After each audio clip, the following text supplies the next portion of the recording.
अप्रैल 2026। पश्चिम बंगाल में चुनाव की हलचल अपने चरम पर थी। सड़कों पर पोस्टर, रैलियां, भाषण, हर तरफ लोकतंत्र का उत्सव दिखाई दे रहा था। लेकिन इसी शोर के बीच एक खामोश डर धीरे धीरे फैल रहा था। ऐसा डर जिसे लोग समझ नहीं पा रहे थे, क्योंकि इस बार खतरा किसी बाहरी दुश्मन से नहीं, बल्कि खुद सिस्टम के अंदर से आ रहा था। कई लोग जब अपने वोटर स्लिप चेक करने गए तो उन्हें एक ही जवाब मिला, आपका नाम सूची में नहीं है। पहले ये कुछ आइसोलेटेड केसेस लगे, लेकिन जैसे जैसे दिन बीतते गए ये संख्या बढ़ती गई, सैकड़ों से हजारों और फिर लाखों तक। इलेक्शन कमीशन ऑफ इंडिया द्वारा चलाया जा रहा एक routine process, special intensive revision, जिसे आम भाषा में SIR कहा जाता है, अचानक एक नेशनल कंट्रोवर्सी बन गया। ये वही प्रक्रिया थी जिसका मकसद था वोटर लिस्ट को साफ करना, डुप्लीकेट और फेक एंट्रीज हटाना। लेकिन इस बार सवाल ये था, क्या इस सफाई में असली वोटर्स ही हट गए? कोलकाता की एक साधारण परिवार की कहानी इस पूरी घटना को समझने की कुंजी बन गई।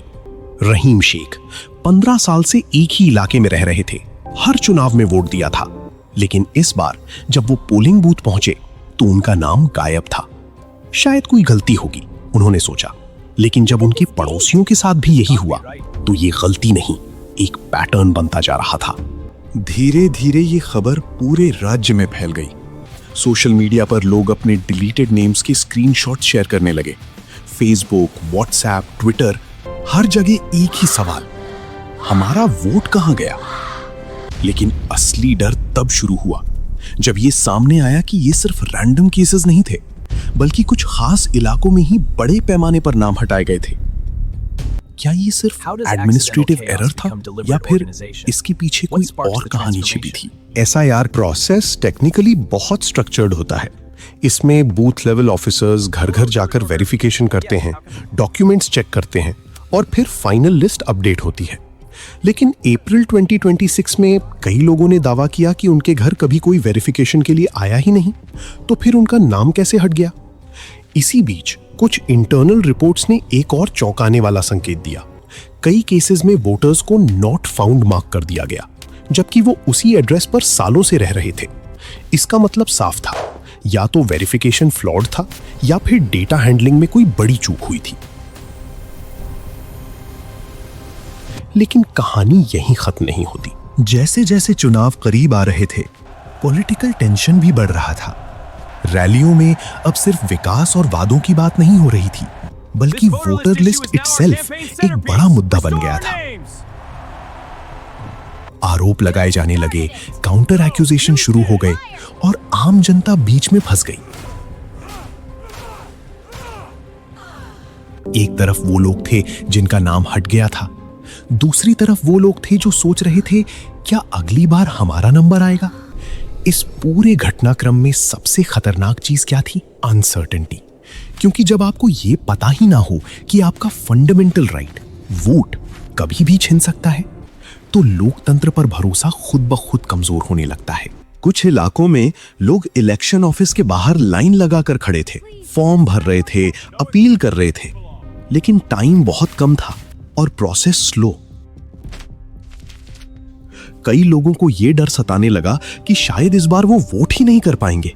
और यही वो मोमेंट था जब ये इशू सिर्फ एडमिनिस्ट्रेटिव नहीं रहा, बल्कि एक इमोशनल क्राइसिस बन गया। एक बुजुर्ग महिला जो पिछले 30 साल से हर चुनाव में वोट देती आई थी, उन्होंने कहा, अगर मेरा नाम ही नहीं है तो क्या मैं इस देश की नागरिक नहीं हूं? ये सिर्फ एक सवाल नहीं था, ये उस भरोसे पर चोट थी जिस पर लोकतंत्र खड़ा होता है। इस बीच एक्सपर्ट्स ने भी अपनी चिंताएं जतानी शुरू की। उन्होंने कहा कि इतने बड़े स्केल पर डिलीशन सिस्टम की क्रेडिबिलिटी पर सवाल उठाता है, क्योंकि वोटर लिस्ट सिर्फ एक डेटाबेस नहीं है, ये लोगों की पहचान है, उनकी आवाज है। अगर वही गायब हो जाए तो लोकतंत्र का क्या मतलब रह जाता है? कुछ रिपोर्ट्स में यह भी सामने आया कि डॉक्यूमेंटेशन इश्यूज, एड्रेस मिसमैच और माइग्रेशन जैसे कारणों से कई जेन्युइन वोटर्स भी लिस्ट से बाहर हो गए। लेकिन सवाल फिर वही था, क्या इतनी बड़ी स्केल पर ये सब नेचुरल एरर्स हो सकते हैं, या फिर कहीं कुछ ऐसा हो रहा था जो सरफेस के नीचे छिपा हुआ था? जैसे जैसे इलेक्शन डे पास आया, एंजाइटी अपनी पीक पर थी। लोग हर दिन लिस्ट चेक कर रहे थे, उम्मीद कर रहे थे कि उनका नाम वापस आ जाए। कुछ लकी लोग थे जिनका नाम लास्ट मोमेंट पर रिस्टोर हो गया, लेकिन कई ऐसे भी थे जिनकी उम्मीदें वहीं खत्म हो गईं। और इलेक्शन के दिन जब पोलिंग बूथ्स खुले तो बाहर सिर्फ वोट देने वालों की लाइन नहीं थी, बल्कि उन लोगों की भी भीड़ थी जो सिर्फ ये जानने आए थे कि क्या वो वोट कर पाएंगे या नहीं। कुछ लोगों को अंदर जाने दिया गया, कुछ को वहीं रोक दिया गया। और उस मोमेंट में लोकतंत्र का सबसे बड़ा सवाल हवा में तैर रहा था। क्या हर नागरिक की आवाज सच में बराबर है, या फिर कुछ आवाजें चुपचाप सिस्टम के अंदर ही खो जाती हैं? अप्रैल 2026 की ये घटना सिर्फ एक स्टेट इलेक्शन की कहानी नहीं थी, ये एक रिमाइंडर थी कि लोकतंत्र सिर्फ वोटिंग मशीन्स या बैलेट से नहीं चलता, बल्कि उस भरोसे से चलता है कि हर एलिजिबल व्यक्ति की आवाज सुनी जाएगी। लेकिन जब वही भरोसा हिलने लगे तो सबसे बड़ा खतरा बाहर से नहीं, अंदर से आता है। और शायद सबसे डरावनी बात ये नहीं थी कि लाखों नाम वोटर लिस्ट से गायब हो गए, बल्कि ये थी कि बहुत से लोग आज भी ये नहीं जानते उनका नाम क्यों गायब हुआ। क्योंकि जब सवाल रह जाए और जवाब कहीं ना मिले, तब कहानी खत्म नहीं होती, वो बस और गहरी हो जाती है।